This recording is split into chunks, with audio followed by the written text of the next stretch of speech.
Hello students, मैं कृष्णा मिश्रा वापस आ गया हूं बिल्कुल अपने एक नए टॉपिक के साथ, जो कि है इलेक्ट्रोमैग्नेटिक इंडक्शन। हम लोगों ने अभी लास्ट क्लास में क्या पढ़ा था? Moving charges magnetism. उसके बाद क्या कहते हैं, हम लोग पढ़ते हैं इलेक्ट्रोमैग्नेटिक इंडक्शन। ये काफ़ी इंपॉर्टेंट टॉपिक है, आपका जेई और नीट में इससे काफ़ी सारे सवाल बनते हैं और काफ़ी ईजी टॉपिक भी है। सिर्फ 2-4 रिजल्ट्स हैं, उन्हीं को याद रखना होता है। फॉर्मूला बेस्ड सवाल आते हैं और खट से आपका सारा सवाल बन जाता है। तो चलिए बिना किसी टाइम वेस्ट किए हम लोग शुरू करेंगे इलेक्ट्रोमैग्नेटिक इंडक्शन। आखिरकार सर ये इलेक्ट्रोमैग्नेटिक इंडक्शन होता क्या है, वो सब बात मैं बताऊंगा, लेकिन चैप्टर का थोड़ा बहुत इंट्रोडक्शन लेने के लिए अभी समझ लीजिए इलेक्ट्रोमैग्नेटिक इंडक्शन होता क्या है। ये आपका कोई मैग्नेटिक फील्ड होगा, समझ लीजिए।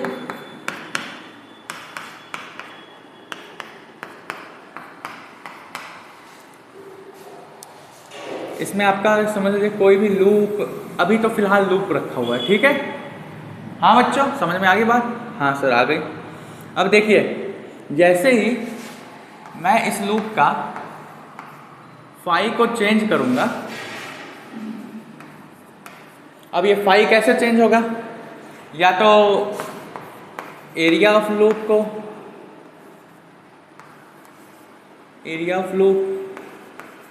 को या तो डिक्रीज करके और इंक्रीज करके, और या तो क्या हो सकता है, लूप को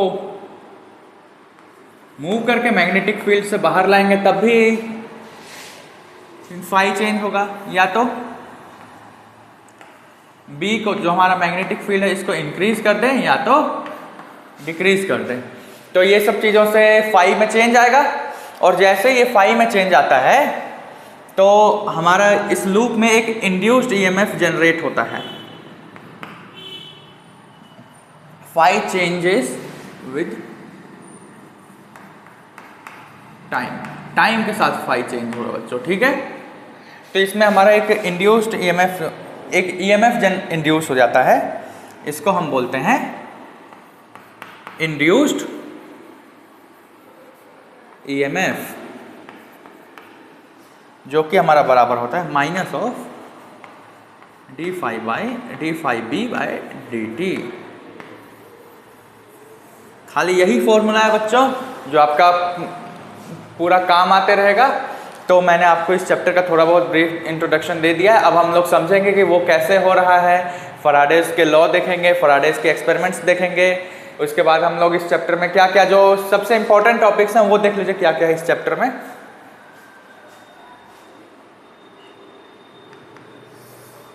जो मोस्ट इंपॉर्टेंट टॉपिक्स हैं, एक तो यही इंड्यूस्ड ईएमएफ,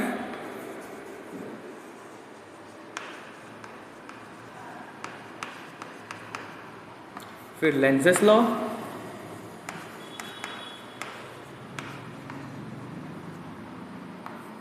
आपका उसके बाद आ जाता है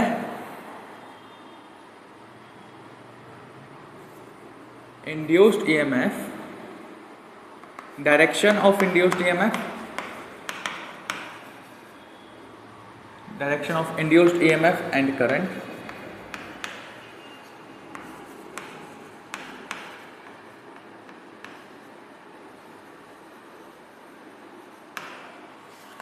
फिर आता है आपका ये induced EMF, motional induced EMF, समझ लीजिए मोशनल इंड्यूस्ड ईएमएफ।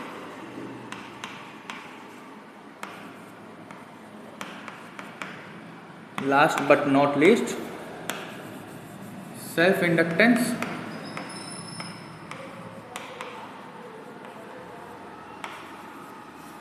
एंड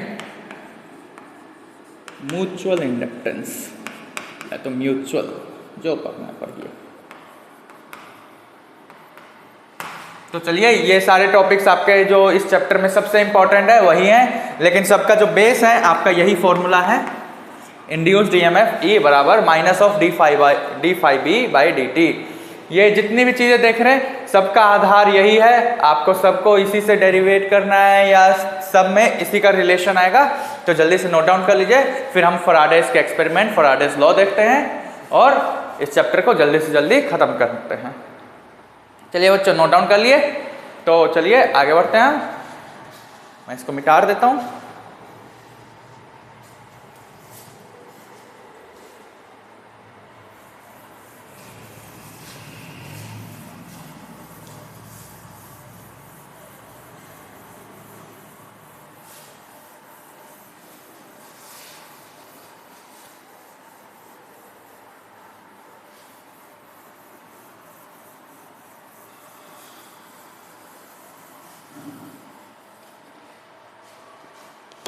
तो चलिए सबसे पहले हम लोग देखेंगे इसमें क्या क्या पढ़ना है। सबसे पहले हमको Faraday's law, induced EMF, current and charge. तो हम लोग अब सबसे पहले थोड़ा बहुत मैग्नेटिक फ्लक्स के बारे में जान लें क्या होता है बच्चों। हाँ है ना? हाँ सर, मैग्नेटिक फ्लक्स के बारे में जान लेते हैं थोड़ा बहुत, ज़्यादा बेहतर रहेगा। ठीक है, आपका मैग्नेटिक फ्लक्स।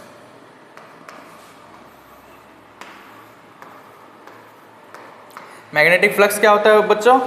हम लोग जानते हैं magnetic flux through any surface held in magnetic field is measured as total number of magnetic field lines crossing the surface. It is a scalar quantity. ये एक स्केलर क्वांटिटी है। और हम लोग जानते हैं मैग्नेटिक फ्लक्स जो होता है हमारा फाई बी बराबर क्या होता है? बी डॉट ए, मतलब कि फाई बी बराबर क्या आ जाता है हमारा? बी ए कॉस थीटा।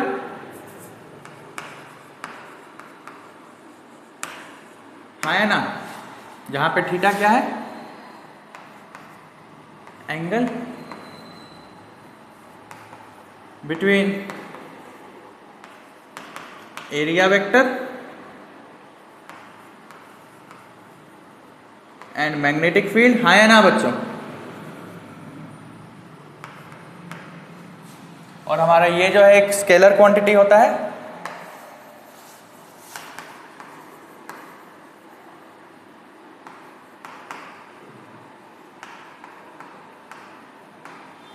ये हो गया हमारे इस चैप्टर के बारे में थोड़ा बहुत इंट्रोडक्शन। यहाँ पे हमने देख लिया कि मैग्नेटिक फील्ड हमारा क्या होता है, मैग्नेटिक फ्लक्स, इसको हम मैग्नेटिक फ्लक्स से भी बोल देते हैं। और देख लीजिए इन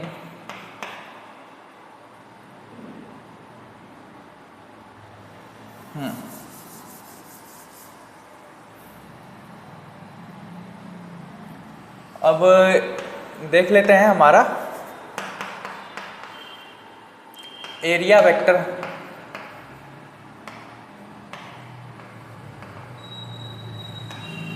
टू डी सरफेस और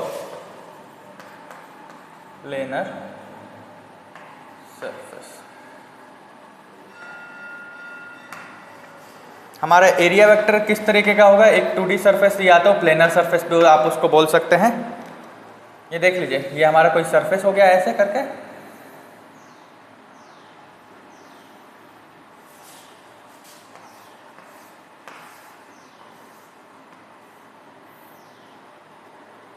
ये कुछ ब्रेथ होगी B और ये लेंथ होगी आपकी L।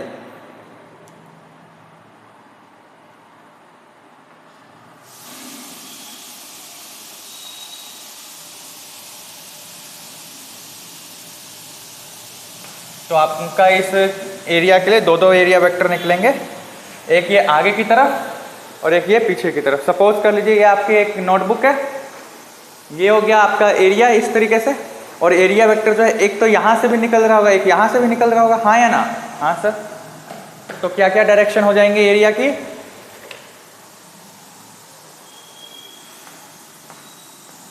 ए बराबर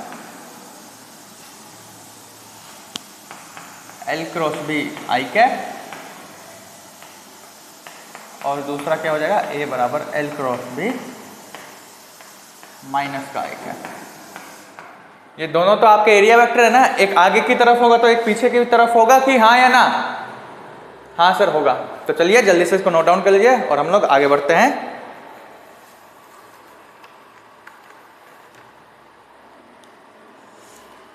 ये जो आपका फाई का एक्सप्रेशन है ये नॉन यूनिफॉर्म मैग्नेटिक फील्ड के लिए है, फ्लक्स थ्रू एलिमेंटल एरिया। और चलिए अब कुछ स्पेशल केसेस देखेंगे, फिर फराडेज साहब का एक्सपेरिमेंट देखेंगे। इसको मिटा देता हूँ।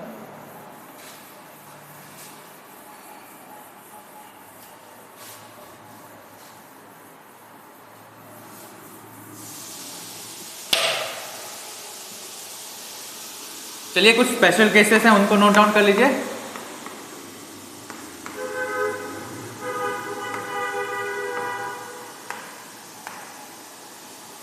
केस 1, जब आपका थीटा बराबर 0 डिग्री होगा।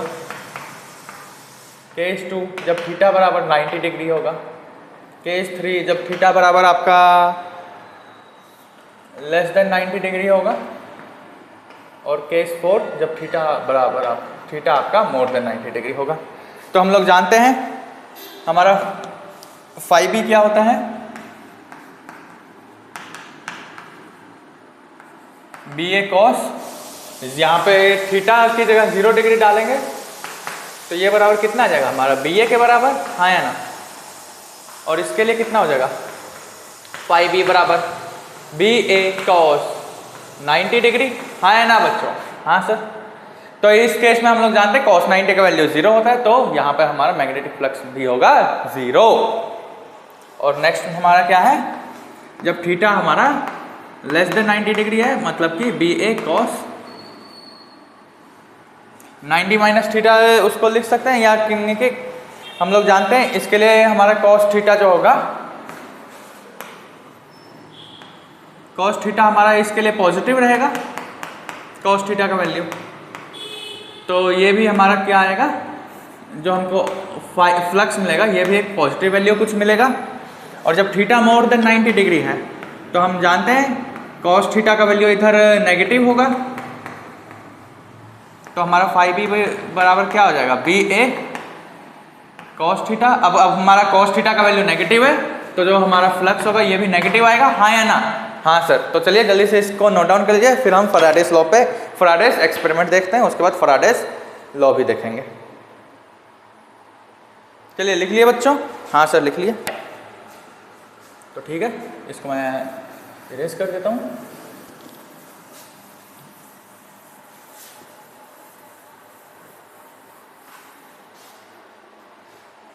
तो ठीक है, आइए फराडेज एक्सपेरिमेंट पे।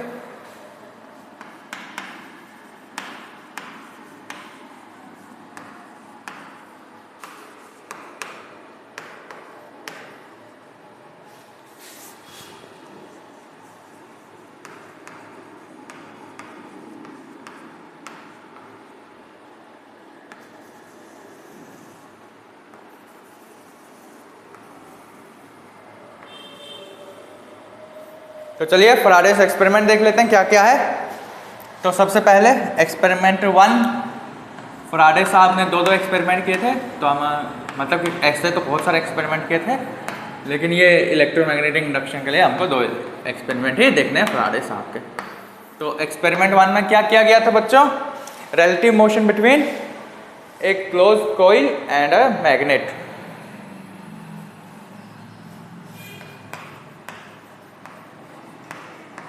relative motion between a closed coil and a magnet। तो इस एक्सपेरिमेंट किया गया था बच्चों फराडे साहब ने। ये हमारा एक कॉइल ले लिए थे,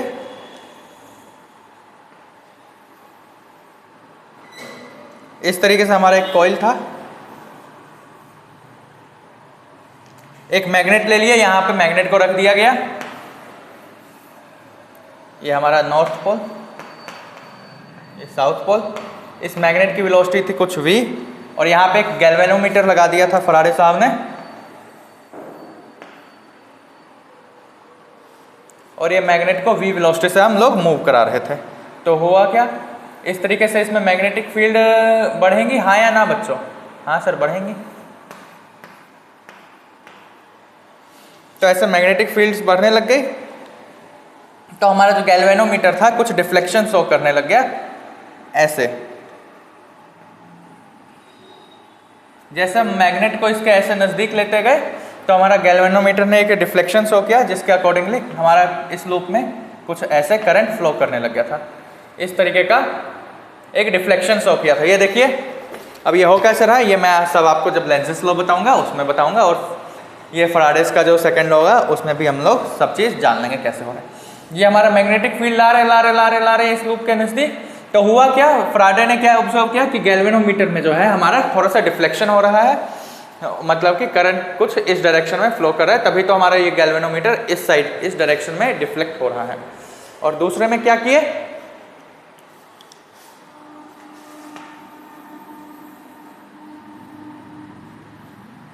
ये हमारा वही सेम लूप, यहाँ पे गैल्वेनोमीटर। अब ये इस तरीके से डिफ्लेक्शन शो करने लग गया जब हमने ये जो हमारा मैग्नेट जो था नॉर्थ साउथ, इसको इस डायरेक्शन में वी वेलोसिटी से मूव करना चालू कर दिया। तो हो क्या रहा है बच्चों, हमारा जो मैग्नेटिक फील्ड है इससे दूर जा रहा है, उसमें तो इससे नज़दीक आ रहा था, लेकिन इस केस में क्या हो रहा है, जो हमारा मैग्नेटिक फील्ड है दूर जा रहा होगा, हाँ या ना। तो हमारा जो है ये गैल्वेनोमीटर में जो करंट है दूसरी डायरेक्शन में फ्लो करने लग गया कुछ इस तरीके से। ये देखिए मैग्नेटिक फील्ड कुछ इस तरीके से होता। अब जैसे जैसे हम मैग्नेट को दूर लेते जाएंगे, मैग्नेटिक फील्ड भी इसमें से जो मैग्नेटिक फील्ड लाइंस भी जो इसमें से क्रॉस कर रही होंगी उनकी काउंटिंग धीरे धीरे डिक्रीज करने लगी, मैग्नेटिक फील्ड लाइंस भी डिक्रीज करेंगे इस लूप में, तो जिसके कारण हमारा करंट जो है दूसरी डायरेक्शन में फ्लो करने लगे। ये सब आपको अभी थोड़ी देर में बातें पता चल जाएंगी, कैसे सर दूसरी डायरेक्शन करंट का डायरेक्शन कैसे चेंज हो गया, पहली बात करंट कैसे आ गया, ये सब चीज़ मैं आपको बताऊंगा, धैर्य रखें। खाली ये समझ लीजिए कि क्या क्या एक्सपेरिमेंट में हुआ था। तो चलिए बच्चों और भी कुछ देख लेते हैं, थोड़ा बहुत रिलेटिव मोशन।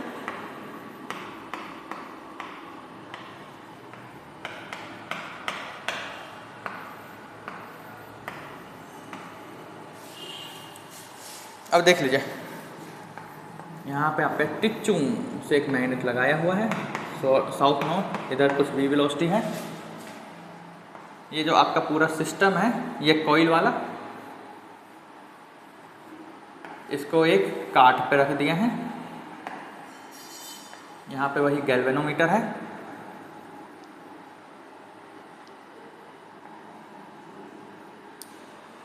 और ये कार्ड को भी आपका वेलोसिटी मिल गया है कुछ इस डायरेक्शन में, आपका ये कार्ड भी घूम रहा है। तो हो क्या रहा है, इसमें करंट जनरेट हो रहा है और गैल्वेनोमीटर आपका कुछ इस तरीके का डिफ्लेक्शन शो कर रहा है। हो क्या गया, मतलब कि करंट का डायरेक्शन होगा कुछ इस टाइप से।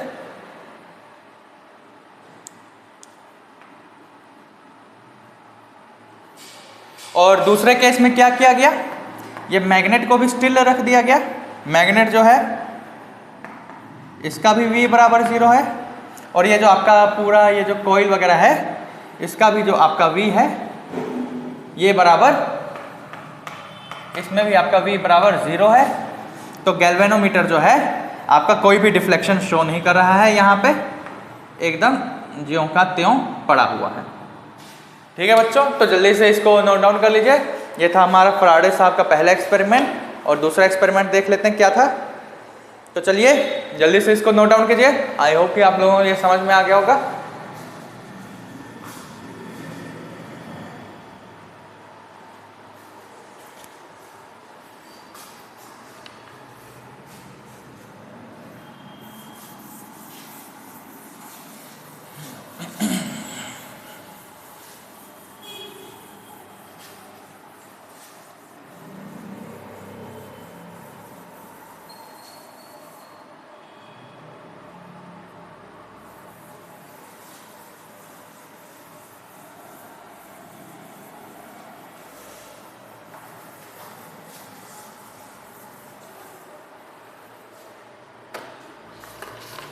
तो देख लेते हैं दूसरे एक्सपेरिमेंट में क्या किया गया था फैराडे साहब ने।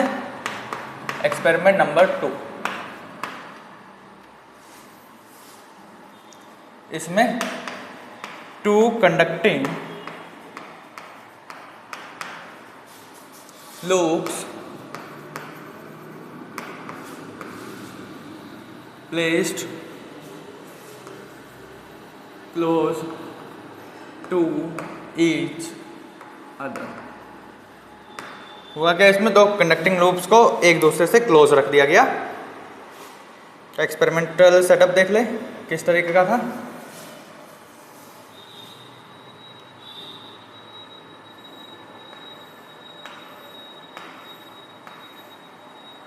इसको हमारा प्राइमरी कॉइल बोल दिया गया P, जो कुछ इस तरीके से था। यहाँ पे एक रियोस्टेट लगाया हुआ है, ये हमारा है की। यहाँ पे हमारी बैटरी है। अब इसमें इस तरीके से करंट का फ्लो होने लग गया। तो क्या ऑब्जर्व किया गया बच्चों, करंट का फ्लो हो रहा है तो इधर एक मैग्नेटिक फील्ड, हम लोग जानते हैं ये एक लूप की फॉर्म है, तो ऐसे मैग्नेटिक फील्ड इसमें प्रोड्यूस होगी, हाँ या ना? हाँ सर होगी। तो हुआ क्या, यहाँ पे जो आपकी इसके एकदम क्लोज में ये सेकेंडरी लूप रखी हुई थी,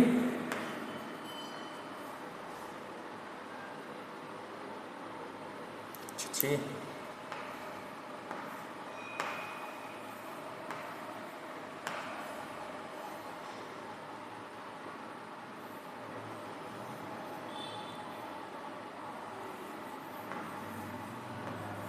आपका जो गैल्वेनोमीटर है इसमें डिफ्लेक्शन कुछ शो करने लग गया। ये आपकी सेकेंडरी कॉइल है और ये आपकी प्राइमरी कॉइल है। तो वो ऑब्जर्व क्या किया गया, जब हमने इस की को क्लोज किया तो इसमें आई करंट प्रोड्यूस हुआ, जिसके कारण ये एक मैग्नेटिक फील्ड प्रोड्यूस करने लग गया। और इसमें मैग्नेटिक फील्ड जो प्रोड्यूस हो रहा था इस लूप से पास कर रहा था, तो हमारा जो गैल्वेनोमीटर है इधर कोई डिफ्लेक्शन दिखाने लग गया। और इससे हमको क्या पता चल रहा है कि हमारे ये सेकेंडरी लूप में भी आई इंड्यूस हुआ है। इंड्यूस हुआ या तो प्रोड्यूस हुआ, जो मर्जी, या तो जनरेट हुआ, जो मर्जी वो बोल लीजिए। तो ठीक है, अब हम लोग देख लेते हैं ये हो कैसे रहा है। हम लोग जानते हैं B is directly proportional to I, तो यहाँ पे हमारा जो है फाई चेंज हो रहा है। और अगर हमारा फाई चेंज हो रहा है तो हमने क्या बताया था, E का formula minus of D phi B by D T. तो इंड्यूस्ड EMF इंड्यूस हो रहा है, EMF इंड्यूस हो रहा है तो हमारा करंट भी इंड्यूस होगा। अगर हमारा EMF इंड्यूस हो रहा है तो सीधी सी बात है करंट भी इंड्यूस होगा, हाँ या ना? तो यही सिंपल सी बात थी। तो चलिए जल्दी से इसको नोट डाउन कीजिए और हम लोग आगे बढ़ते हैं। देखेंगे Faraday's law of electromagnetic induction.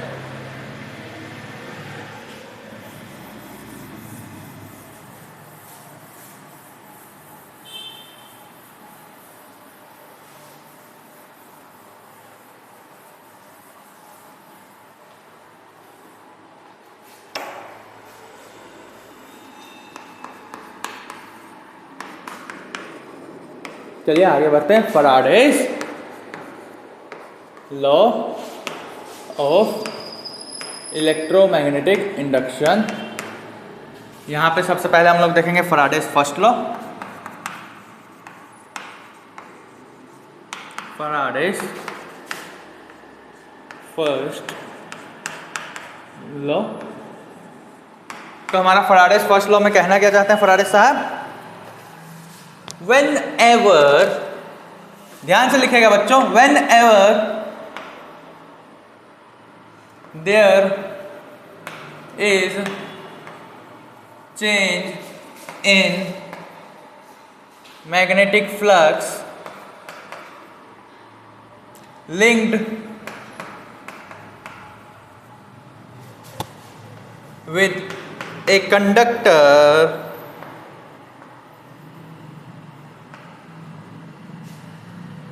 and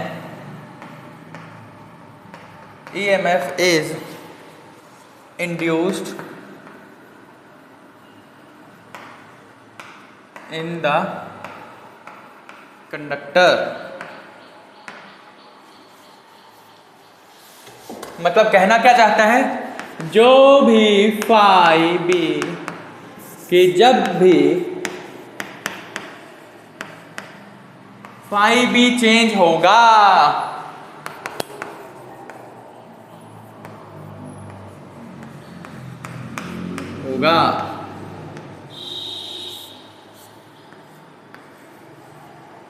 तो ईएमएफ इंड्यूस होगा। समझ में आ गई बच्चों ये बात? मतलब कि जब भी आपका फाई में चेंज आएगा, जो क्या कहते, जब वेन एवर, क्या लिखा हुआ फैराडेज फर्स्ट लॉ, पहले वो पढ़ लीजिए। Whenever there is change in phi B linked with the conductor, EMF is induced in the conductor. मतलब कोई भी कंडक्टिंग लूप में अगर हमारा क्या कहते हैं, कोई भी कंडक्टर में अगर हमारा जो फाई बी लिंक्ड होगा, उस फाई बी में चेंज आएगा तो एक ईएमएफ इंड्यूस होगा। ये हमारा फैराडेज फर्स्ट लॉ है। तो चलिए देख लेते हैं सेकंड लॉ क्या है। आई होप कि आप लोगों ने ये लिख लिया होगा और समझ में भी आ गया होगा। तो सीधा हो क्या रहा है, अगर आपका फाई बी में, कहना क्या चाहते हैं फैराडेज फर्स्ट लॉ कि अगर आपका फाई बी में चेंज आएगा तो आपका ईएमएफ में इंड्यूस, एक ईएमएफ इंड्यूस होगा। चलिए फैराडेज सेकंड लॉ देख लेते हैं और आज के लेक्चर को इधर ही समाप्त करेंगे।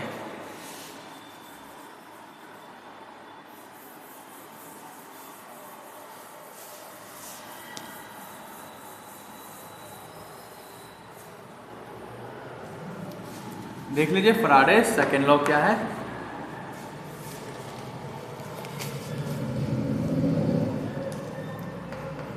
मैग्नीट्यूड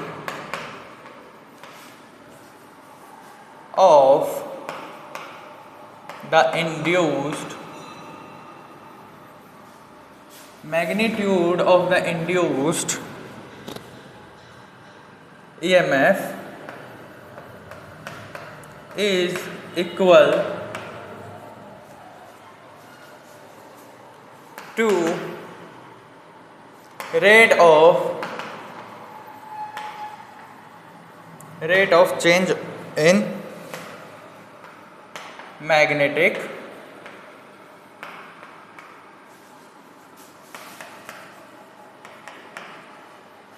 जो आपका मैग्नीट्यूड ऑफ इंड्यूस्ड ईएमएफ होगा वो होगा rate of change in magnetic flux, जो आपका E बराबर होता है rate of change in magnetic flux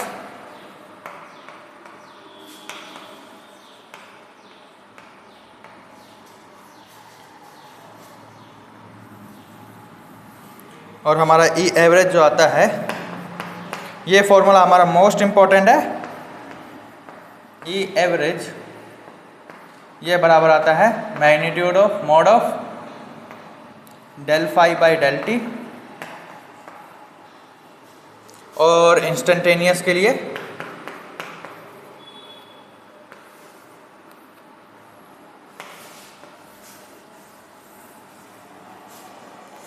जो हमारा मैग्नीट्यूड ऑफ ई इंस्टेंटेनियस होता है वो होता है mod of D phi by D T के बराबर। और ऐसे हमारा जो ई इंस्टेंटेनियस होता है वो होता है minus of D phi by D T. तो चलिए आई होप कि आपको ये सब समझ में आ गया होगा। तो हो क्या रहा है, जो आपका मैग्नीट्यूड ऑफ इंड्यूस्ड ईएमएफ होगा वो इक्वल होगा rate of change of magnetic flux के। मतलब कि आपका जिस रेट से मैग्नेटिक फ्लक्स चेंज हो रहा है, मतलब मैग्नेटिक फ्लक्स आपका टाइम के रिस्पेक्ट में जैसे जैसे चेंज हो रहा होगा वही होगा आपका मैग्नीट्यूड ऑफ इंड्यूस्ड ईएमएफ।